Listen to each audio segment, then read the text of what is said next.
Ako lang pangutan na father, I came from Mindanao. Ang akong tatay, intra ko na ng mga kanang tambalon ko niya. Ang naibataan ako, murag diwata siya, halag-halag. Kung sa itikto sa amo nga kami mga anak. Okay. Nga anak Sa itikto?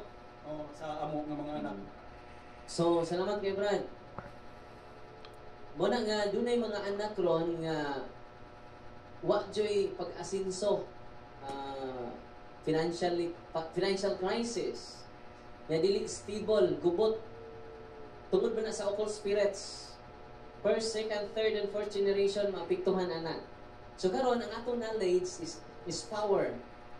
Ang pung sa Ginoo maka-purify nato.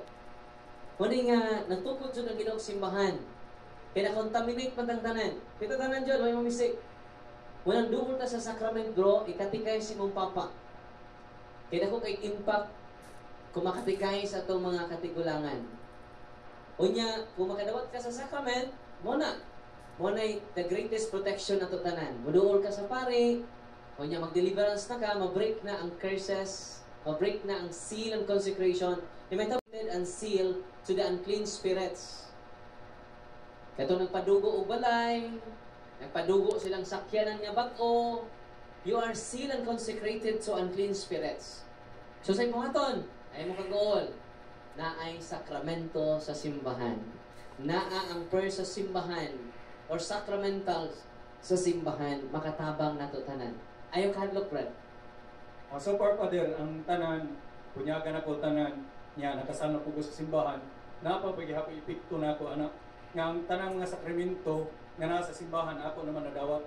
So na may apikto na ang gapon kung wa nimo gi-renounce. So important element nga ma-renounce na to. So atong ma-recite ang prayer of renouncement. Nya human ato renounce, atong i-consecrate ato family. Atong i-consecrate ang atong kaugalingon sa Sacred Heart of Jesus and Immaculate Heart of Mama Mary. Kaya ito namang gi-renounce ang mga occult involvement sa atong ginikanan o sa atong mga ancestors. Human na to kay na may vacuum. Nawa man to kay ato mang gi-renounce. Ato na pong i-consecrate.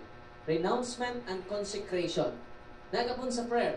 I-consecrate na to itong galingon sa Sacred Heart of Jesus and Immaculate Heart of Mama Mary. So mauna ang ma-break na yon. I-pray na to itong deliverance, breaking the seal and consecration, breaking all curses na effect sa occult spirits. Itong prayer of deliverance, imo itong gamitan. Kung imo na naman, ang kuwang na nimo, brad, na namang sacrament. Ang kuwang nimo ang sacramentals. Nga mauning prayer of deliverance. Kaya doon ay mga madre ron, muadto sa office nato, siyam ka madre, walking possess. Muadto sila karong sunod simana dito sa office nato. Hindi na to katuwa, danan lang sacrament. Ang kuwang nila, brad, ang renouncement. Ang pag-renounce o pag-break sa curses na may doorway sa evil spirit. Huwag naman ma-renounce. So nagpadayon pa nila, bisag madre na sila. Kasi tuan sila sa Adoration Chapel, giharas ka pun sila. Tungod kay huwag ka ma-renounce. Kinalan pa sila dugang processing. Kaya grabe man ang occult spirits nga naa sa mga madre. Siyam ka madre ron.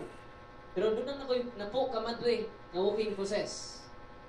Nga madugangan, ika-19 ning siyam.